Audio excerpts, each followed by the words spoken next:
Olá, muito boa tarde. Mais Saúde começando hoje, dia 22 de setembro, como anunciado na semana passada pela Aninha, né?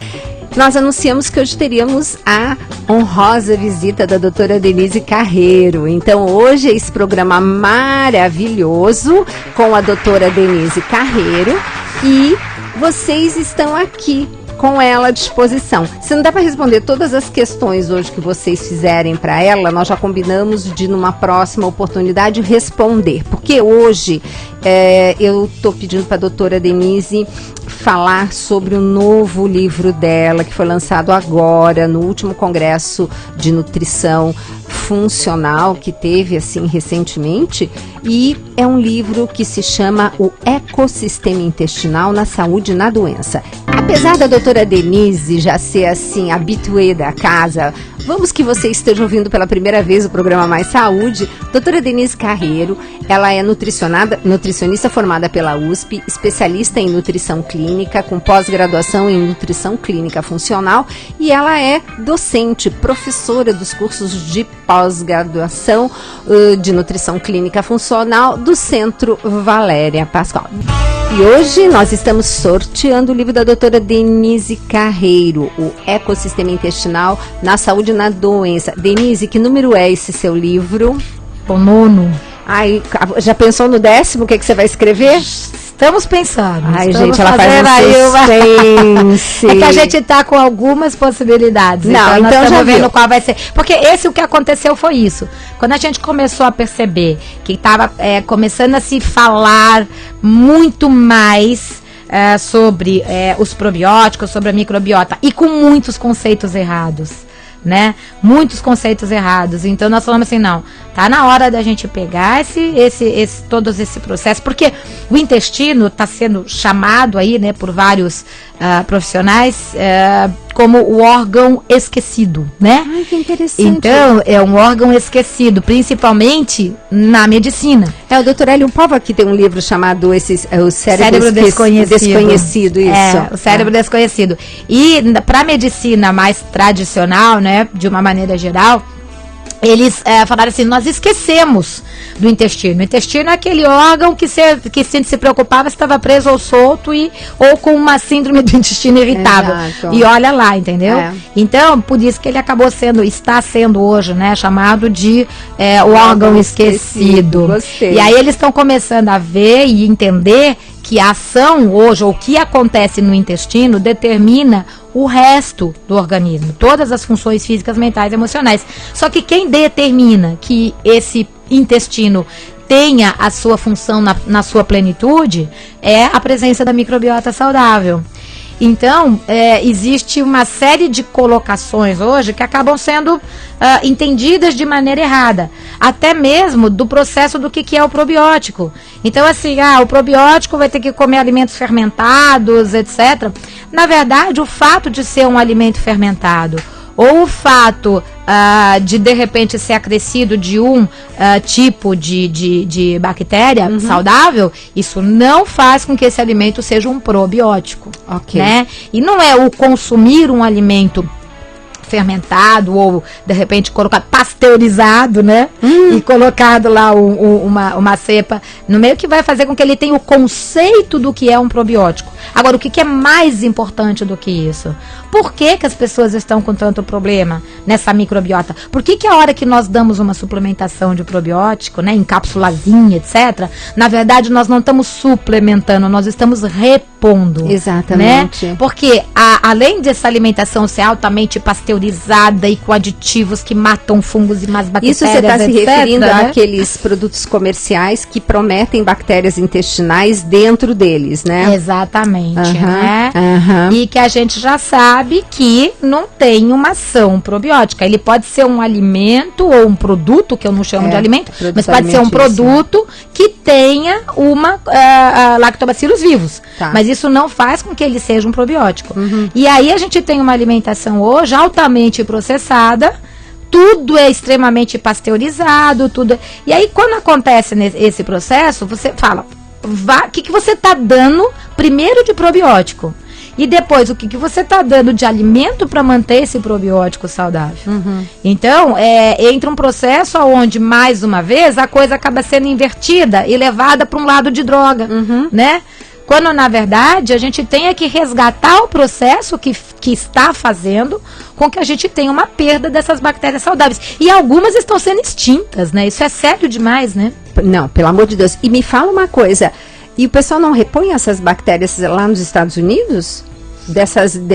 Dessa população que está 75% sem ela? Então, mas existe todo, mas você... Quem vai para os Estados Unidos, ou quem muitas vezes pega por importação esses produtos, sabe o quanto tem de produtos hoje probióticos sendo utilizados lá. Inclusive, alguns probióticos estão sendo acrescidos na alimentação mesmo. E principalmente um cuidado hoje, uma discussão muito grande que tem hoje é com a alimentação infantil, né? E a gente está vendo alguns alimentos que são voltados para a população infantil sendo hoje acrescido de probiótico. Certo. E aí entra aquela história, é a mesma coisa. Eu coloco lá uma cepa no meio de um produto. Gente, cepa é uma família, tá? É uma traduzindo. Espécie, né? Quando você fala assim, lactobacillus tal, dá o nome daquele lactobacillus. Então, é uma espécie de lactobacillus. E no nosso organismo, as bactérias, elas conversam entre elas. Então, normalmente, a hora que você fala em probiótico, é importante que tenha, quando precisa suplementar, é importante que tenha um conjunto, né? E não uma cepa isolada para efetivamente ter uma ação de repovoação dessa microbiota e de dar condições para que as nossas bactérias nativas se proliferem, se mantenham ativas no organismo, né? Perfeito. E aí você toma muitas vezes um antibiótico e você pode levar semanas ou meses para recuperar essas bactérias saudáveis, né? E aí você imagina nesse processo aonde a alimentação é altamente processada, um baixíssimo consumo de legumes, verduras, frutas, cereais integrais, leguminosas, etc. E tudo pasteurizado, tudo, né, altamente e processado. Não tem, tudo muito processado. Então você começa a dar alimento para quem? Para as bactérias de potencial patogênico elevado, os fungos, né?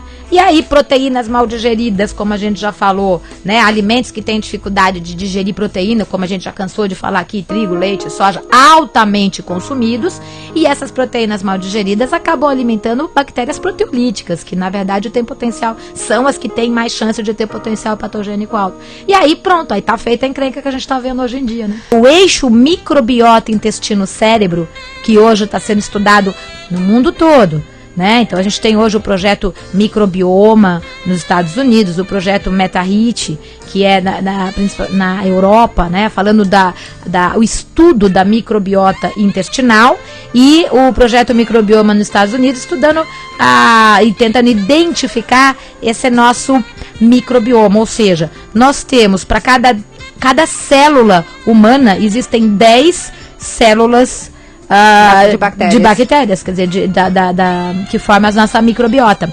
E por que é microbioma? Na verdade, microbioma é um termo usado para falar sobre a conversa que existe, ou a troca que existe entre os genes das bactérias, os genes desses micro-organismos com os nossos genes.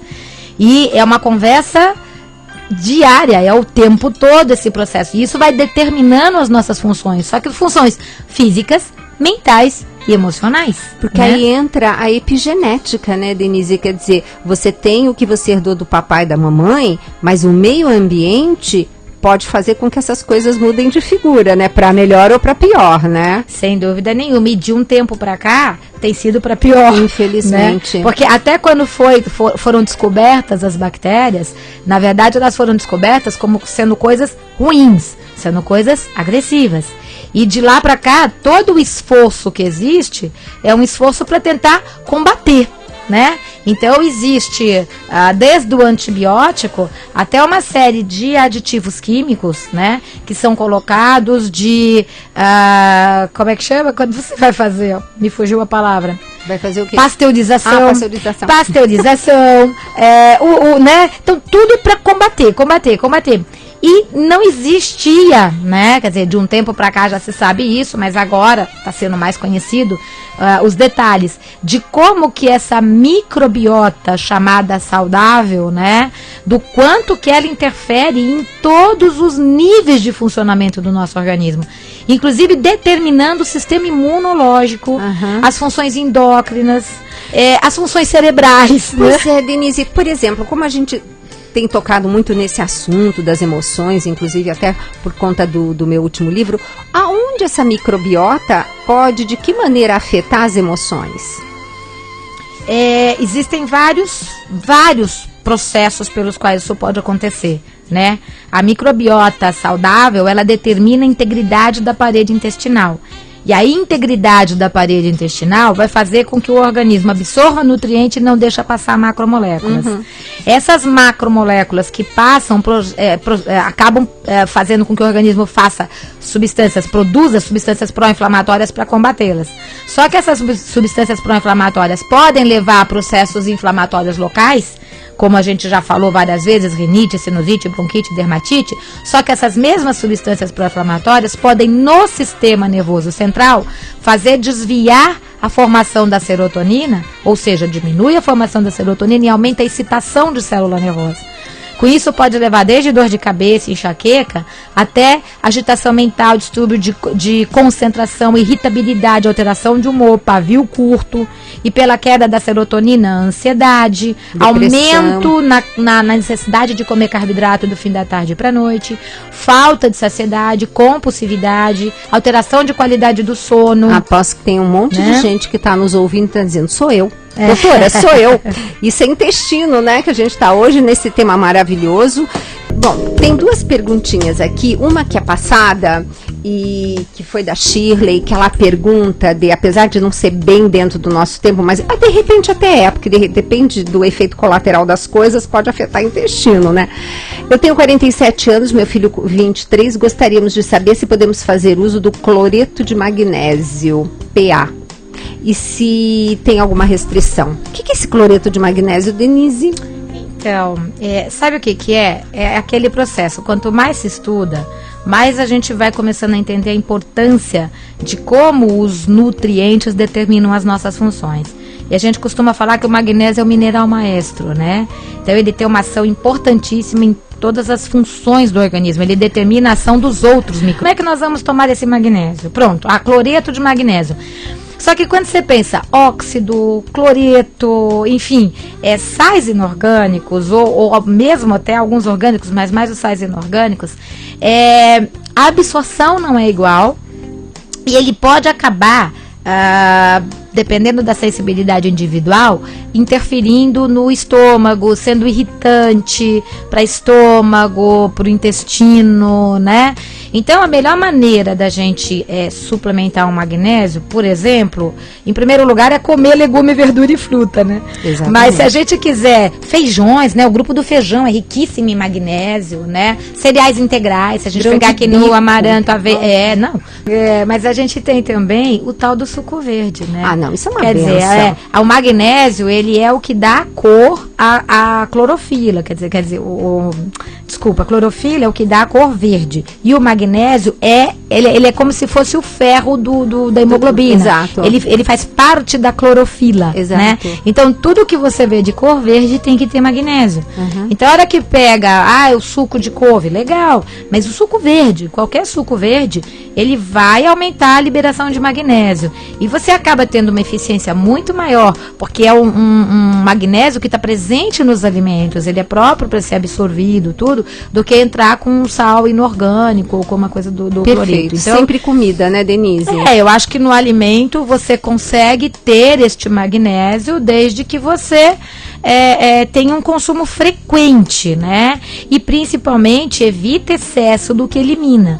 Né? Então, uma das coisas que elimina, a gente sabe que é o cálcio do presente em leite de vaca, né? Então, em quantidade excessiva, eles acabam facilitando a eliminação do magnésio, né? E aí o queijo entra nessa linha também, Denise? São os derivados de leite, Então, né? Porque para o queijo e iogurte você precisa 10 litros de leite para fazer um de queijo. Tudo concentrado, né? Então é sempre lembrando do mesmo processo, né? Dependendo da característica individual, o problema é o excesso de consumo, né? E eu fico assim abismada, Denise, porque para você absorver o cálcio, você precisa do magnésio. Mas se você tem cálcio demais, você elimina magnésio. Aí a gente não entende porque tem osteoporose em quem toma muito leite e come muito queijo, Por né? isso que a gente vê que na maior parte das vezes o que efetivamente vai fazer recuperar uma massa óssea é o magnésio. Olha que incrível. Né? Porque ele faz o cálcio ir pro lugar certo, né? Exato. Uma vez o médico disse que eu não devo comer verduras cozidas, pois atrapalha o funcionamento do intestino. Isso é verdade? Será melhor então comê-las cruas? É a Ângela, do Jardim das Esmeraldas. E esse médico, Denise? Então, o que acontece, e aí assim, até voltando um pouquinho lá pro lado do que a gente estava falando dos probióticos, olha que lindo que é isso, né? Estou encantada. Então, quanto mais você vai estudando, mais você vai vendo quanto que o atual comportamento alimentar, que as pessoas diminuíram o consumo de legume, verdura, fruta, etc., o que isso pode interferir no organismo. Tem estudos mostrando que o Lactobacillus plantarum, que é um probiótico altamente benéfico para o organismo, ele foi praticamente extinto nos Estados Unidos. 75% da população já não tem mais esse probiótico em função do não consumo de legume, verdura e fruta, ou do alto consumo de alimentos processados. Então, aonde ainda se mantém um pouco desse probiótico, né? Nas culturas nas pessoas que cultivam essa ingestão do alimento natural, pouco processado, como algumas culturas lá adventistas ou, né, presentes lá nos Estados Unidos. Então, a hora que você ouve falar legume ou verdura cozida, não é para ser consumido. Minha Nossa Senhora, né? Então, com certeza, é importantíssima a salada verde crua, é importantíssimo o legume cozido, o legume cru, a verdura cozida, a verdura crua, as frutas, os cereais integrais, as leguminosas. Então, isso não existe de um legume cozido prejudicar o organismo. Isso não tem como existir, tá? Então, com toda certeza, eu dou uma verdura cozida. O que acontece é que, quando você come o alimento cru, ele tem uma eficiência maior em algumas coisas. Tem mais enzima digestiva, né? Vai ter mais fibra, então ajuda mais, né, no processo da formação de uma fezes, das fezes mais amaciada, com mais consistência, com mais facilidade. Os alimentos mais crus, eles acabam sendo também uma melhor fonte de fermentação para as boas bactérias. Então, sem dúvida nenhuma, quando a gente pensa na nossa alimentação, a gente tem que trabalhar tudo junto. É a salada verde crua, é a fruta natural, é o legume e a verdura cozida, enfim. Né? Não existe isso de esse é bom, esse não é. Todos são. A Madali, ela fez uma pergunta que eu acho que vale a pena também, porque de repente pode ter microbiota envolvida. Gostaria de saber se os lábios extremamente rachados podem ser indício de algo além da falta de hidratação, doutora Denise. O mais comum é carência de complexo B, né? Agora precisa ver por quê, né? De repente pode estar tomando pílula anticoncepcional, é uma coisa que leva a carência de complexo B, né? Aumenta a demanda, de repente pode estar com alteração da microbiota intestinal e má absorção de nutrientes, né? Pois é. Então, de micronutrientes, mas tem que avaliar um pouquinho o porquê dessas carências. Olha, a Lauren, ela é lá da cidade de Vila Velha. Ela falou assim, tem um filho de 5 meses e só alimento com leite materno.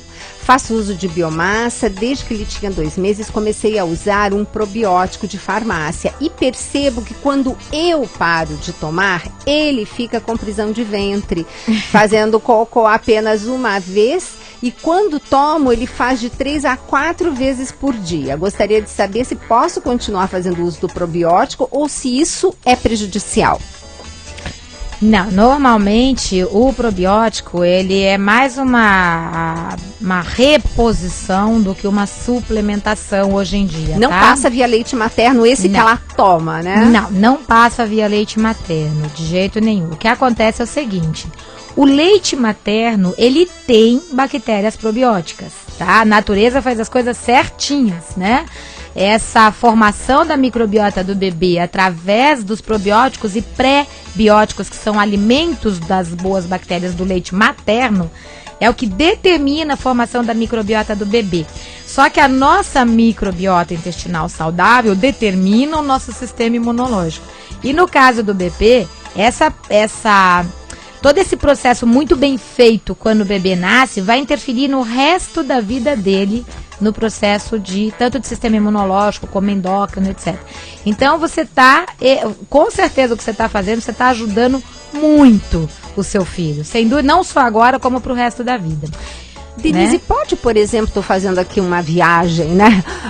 Pode, por exemplo, o fato dela não estar usando lactobacilo, de repente ela está com a parede intestinal mais permeável, e de repente ela faz uso de leite, derivados e glúten, aí essa proteína não digerida, de repente, atravessa, e pode ser isso a causa via leite materno dessa obstipação? Dá pra gente pensar nesse processo, né? Porque, assim, o que acontece é que a microbiota intestinal saudável determina essa integridade da parede intestinal.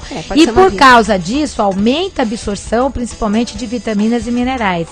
Fora isso, não deixa passar a macromolécula, que pode fazer com que a mãe produza anticorpo que passa pelo leite para o bebê. Então, a partir do momento que toma probiótico, mantém...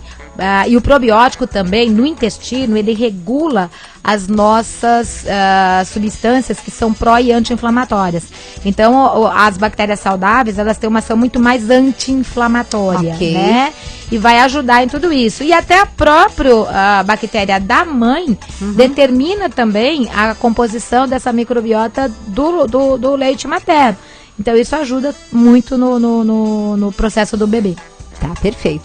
Gislene participando do sorteio, aqui de Carapicuíba, a Regina Maria de São Paulo, da Água Rasa, também participando do sorteio. A Vera Lúcia de Itapevi, ela fez a seguinte questão. Gostaria de saber se essas proteínas do probiótico têm alguma coisa a ver com os lactobacilos do Yakult. Tá, proteínas dos probióticos não, tá? O probiótico, ele é... quando fala probiótico, é para a vida, tá? Então, as bactérias são chamadas de probióticas, são aquelas bactérias que são chamadas também de saudáveis, porque da ação delas no nosso organismo depende a nossa saúde, a nossa vida. Então, por isso que elas são chamadas. Então, na verdade, são bactérias probióticas e não proteínas, tá? Agora, o que acontece é o seguinte... normalmente esses leites fermentados, esses produtos fermentados, eles podem simplesmente pela fermentação ter bactérias saudáveis, ou alguns podem ser acrescidos de bactérias saudáveis. Mas o fato deles terem bactérias saudáveis não significa que eles vão ter uma ação probiótica, que chama. O que é essa ação probiótica? É a gente repovoar o intestino com essas bactérias saudáveis, não só para que elas tenham uma ação adequada, mas para que elas permitam, né, que as nossas bactérias nativas ou naturais do organismo tenham mais condições de se desenvolver a partir da ação dessas bactérias que a gente toma. Então, elas ajudam que o organismo desenvolva as bactérias nativas. Perfeito. E isso não dá pra gente pensar que isso pode acontecer com melhor efetividade quando você tem um produto alimentício com aditivo químico, com açúcar, né, que é alimento Perfeito. De fungos e bactérias patogênicas, e que tenha uma concentração de, aí sim, proteínas de leite de vaca, que são proteínas de não digestão ou de difícil digestão. Perfeito. E que aí sim podem favorecer mais os fungos e as más bactérias do que as boas bactérias. Tá bom?